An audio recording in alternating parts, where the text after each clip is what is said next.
everyone, and welcome back to another book review.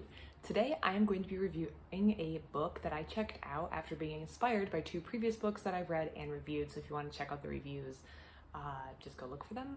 And those are Basilisks and Beowulf and Image on the Edge. So these Basilisks and Beowulf kind of dealt with monsters in the Anglo-Saxon world, or the Anglo-Saxon imagination, the role they played, and also talked a lot about imagination, or not imagination, sorry, boundaries. So crossing boundaries, things that could cross boundaries, the importance of monsters staying where they belonged, and then being monstrous in their own personal space. So that book was very, very good and I really enjoyed it. Image on the Edge was about manuscript illustrations, so the illustrations that take place on the borders or around the edge of text in the medieval world. And it was very, very interesting, but it was very, very academic. So I wanted to get some stuff that was a little more basic to introduce myself to that topic, because I feel like I would have appreciated that book more had I had some more content or some more background on the topic that I was reading about.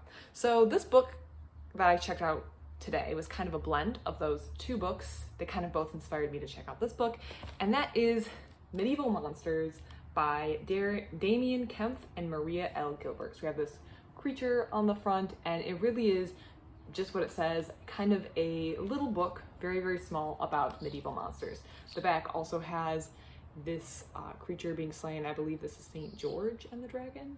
So that's what's going on in the back. Very, very colorful. This book, I will say, has very, very little text. So here's an example of like some text that accompanies the drawings that are along the edge. Sometimes the stuff here is just kind of stuff out of context, and then there's a bigger picture over here. We see that again on this page. And again, very, very little text. They're not really going in depth. They're just kind of giving you enough about the monsters that are described in these areas. But I thought that a lot of the stuff that was covered in this text was very, very interesting, and it was very, very beginner friendly. So this kind of describes, this one in particular, for example, describes a monk who found a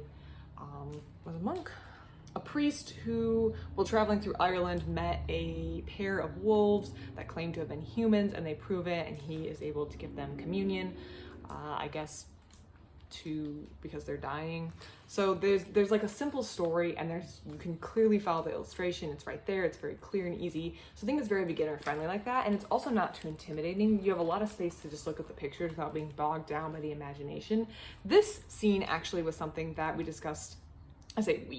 The book discussed, Basilisks and Beowulf discussed, which was whales. And I remember reading this text where they would speak about sailors who found these big lumps in the middle of the ocean and thought it was a island. So they would stop there and they'd like make a fire, which is what's happening here on this little fish, and tie their boat to it. But then the fish, which was actually a whale, would dive underwater, and the fishermen and everyone in the boat would go with it. So this was actually something that was expounded upon in the Basilisks and Beowulf book, but you kind of get a brief introduction here. And this is kind of where I wish I'd read these in the reverse order. So I had started with this more simple book, but I had read Basilisks and Beowulf afterwards. Although I do think Basilisks and Beowulf is very, very beginner friendly too. So this is just a little more beginner friendly. So don't feel intimidated if you want to start with the other one.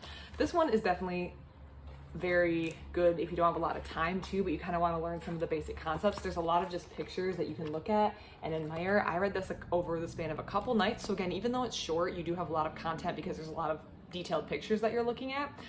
And this reminds me actually of a fun fact that I learned in my art history course in college, which was when people go through an art museum or look at art, they usually only look at the pictures for a couple of seconds. I don't really remember the amount of time. I want to say it was like 3 to 5. It's very, very small, the amount of time that people actually look at the pictures. And ever since I learned that, I try to be very intentional about taking my time to kind of take in everything that's in the picture. And that's why a book this small could take me 3 days to go through, because I'm looking at each picture, even though the text really isn't a whole lot to capture, and you can kind of look at it and see what's going on pretty quickly.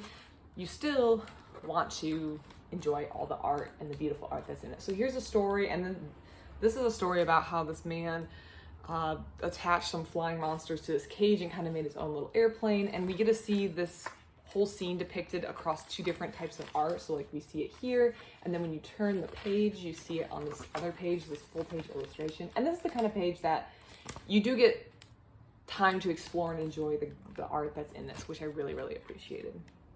And I think also it's worth knowing if you get a book like this, even though it seems small, when you have full page illustrations like this to back up the text and the content, you're going to spend a lot of time looking at it. At least I spent a lot of time looking at it, and I really, really enjoyed it, and I didn't want to rush through it.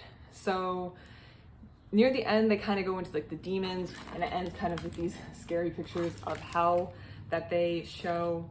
But yeah, this was a very, very interesting book, and I think even though it's small, there's a lot of content and there's a lot of stuff to look at in here, and it's definitely a great place to begin if you're just interested in monsters, medieval imagination, drawings or manuscript illustrations, but you don't want to devote yourself to a whole book. Maybe you don't have the time to do that. This would be a really great place to start. And if there's anything in here that interests you, then you can go on and read a different book that maybe has a little more information, or you could just pour over this book and look at all the illustrations. I'm sure even though I spent 3 days going through this, there's a lot of stuff that I missed, and I could go back and read this whole thing and look at all these pictures again and learn something new. And that's kind of the interesting thing about looking at art, is I feel like every time you come back, you see something new that you didn't see before.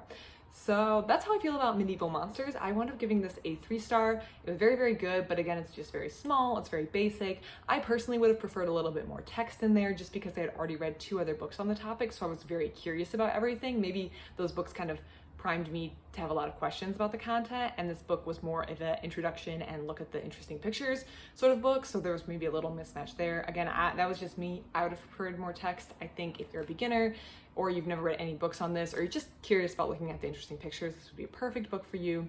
Again, this is Medieval Monsters by Damien Kempf and Maria L. Gilbert, and if you do read this book and like it, I really recommend reading Basilisks and Beowulf or Image on the Edge. Both of those I think would pair perfectly with this book. Other than that, everyone, I hope you have a great rest of your day.